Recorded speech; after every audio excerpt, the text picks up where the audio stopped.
vraiment dans la modernité et je m'inspire de mon vécu dans la mesure où j'ai vécu en Asie pendant plusieurs années, en Europe et j'essaie de retranscrire ça. Donc un style éclectique donc, qui montre donc une inspiration de tout venant de partout mais profondément ancré dans l'Afrique.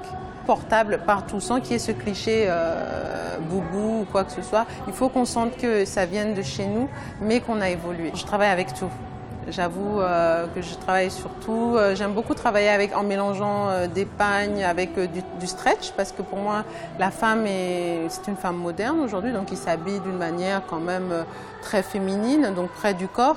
Donc j'ai des silhouettes assez dessinées, assez découpées, donc j'aime beaucoup travailler le stretch.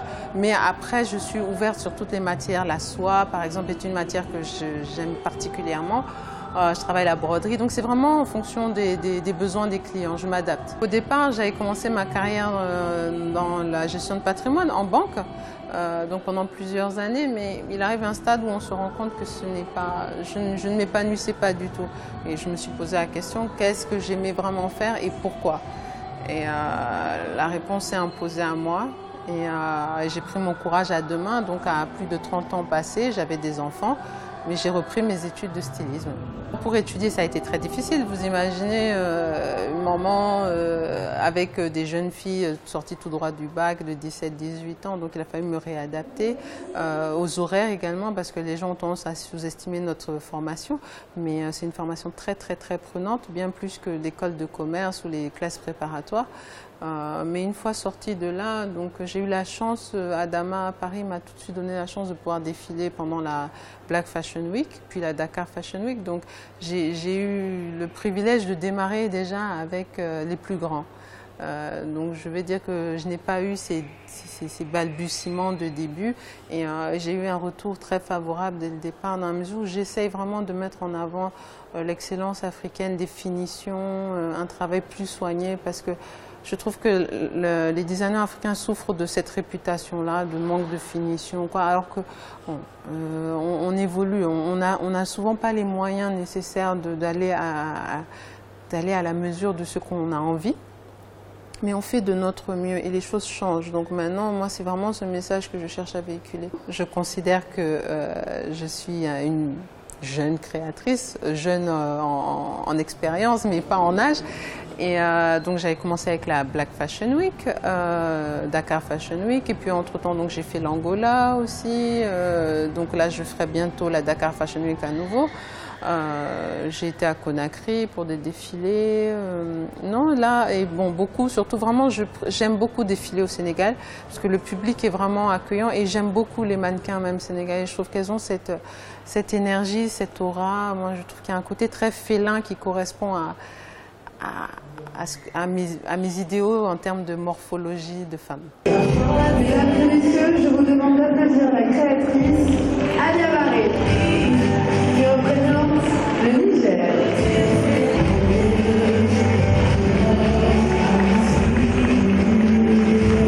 Alia Barré, du Niger. C'est une collection tout en noir. Donc j'avoue que le noir est une couleur que j'apprécie énormément. Et en fait, c'est une collection qui rend hommage à mon père, qui est décédé il y a 19 ans maintenant. Et donc, l'inspiration, c'est Requiem for a Dream. Donc, c'est un peu pour retranscrire donc, tous ces rêves qu'il avait, qui ne s'exauceront jamais, tous ces espoirs, mais qui indirectement aussi restent encore en moi. Donc, c'est un peu nostalgique, un peu triste, mais avec quand même une note d'optimisme. Donc, j'espère que les gens pourront percevoir l'émotion que j'ai mis dans cette collection. Écoutez, la mode au Niger, on ne peut pas en parler sans parler de Alfadi, bien sûr, que je considère comme un mentor dans la mesure où j'avais 17 ans lorsqu'il a fait le premier FIMA dans le désert et j'avais eu la chance de pouvoir y assister. Et je vous avoue que c'est quelque chose qui m'a inspirée, donc c'est vraiment un exemple à suivre pour moi. Mais c'est vrai qu'en dehors d'Alfadi, qui a vraiment une carrière extraordinaire et qui continue de nous émerveiller, aujourd'hui, le Niger manque de visibilité. On ne connaît pas vraiment de créateurs qui émergent. Je pense qu'il y a des difficultés également de formation, de ressources. qui font que ça freine. Donc forcément, mon but aussi, quand j'aurai une certaine visibilité et quand je pense que j'aurai assez d'expérience, c'est aussi d'aider mes compatriotes à sortir de l'anonymat ou en tout cas à pouvoir communiquer. Parce que je pense que le plus dur, il y a de très belles choses qui sont faites actuellement. On a un patrimoine exceptionnel en termes d'artisanat, de textile et tout. Mais ça n'est pas assez mis en valeur. Mais les choses vont évoluer, les choses vont changer. Et des personnes comme Alfadi sont des parfaits ambassadeurs de notre pays. Je suis très heureuse. Très heureuse de voir l'accueil qui est fait, parce que souvent les gens ont tendance à faire une distinction entre l'Afrique, comme ils disent blanche, ou le Maghreb et l'Afrique noire. On dit bien l'Afrique noire.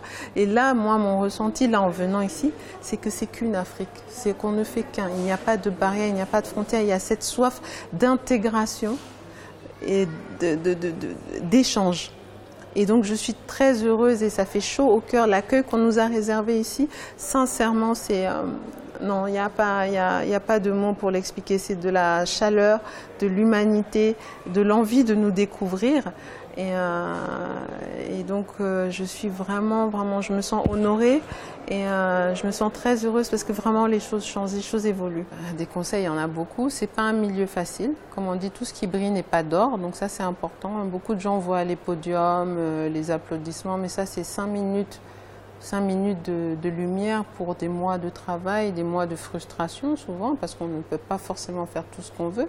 C'est pas le métier où on deviendra riche, c'est vraiment un métier où on doit être passionné, où on est habité. Il faut aussi de certaines connaissances. Beaucoup de gens pensent qu'on se lance dans la mode, on fait 2-3 dessins, qu'on montre à l'intérieur. Non, il y a une expertise, il y a un savoir-faire. Et donc j'incite les gens qui ont envie de se lancer, de se former, de s'informer, de tenter. Pas forcément mettre tous les œufs dans le même panier, parce que c'est vraiment un métier qui demande beaucoup d'avoir les reins solides, même financièrement. Beaucoup de personnes qui se lancent n'arrivent pas à durer dans le temps, parce que justement il y a un moment où on n'arrive pas où ça s'essouffle. Et souvent, c'est au moment où on sort du tunnel, de l'obscurité, que ces personnes s'essoufflent et se découragent. Parce que même l'entourage, souvent, a tendance à décourager. Parce que le milieu de la mode en Afrique n'est pas forcément vu comme un métier très, très valorisant. Donc là aussi, les mentalités doivent changer. La mode, c'est sur Africa 24.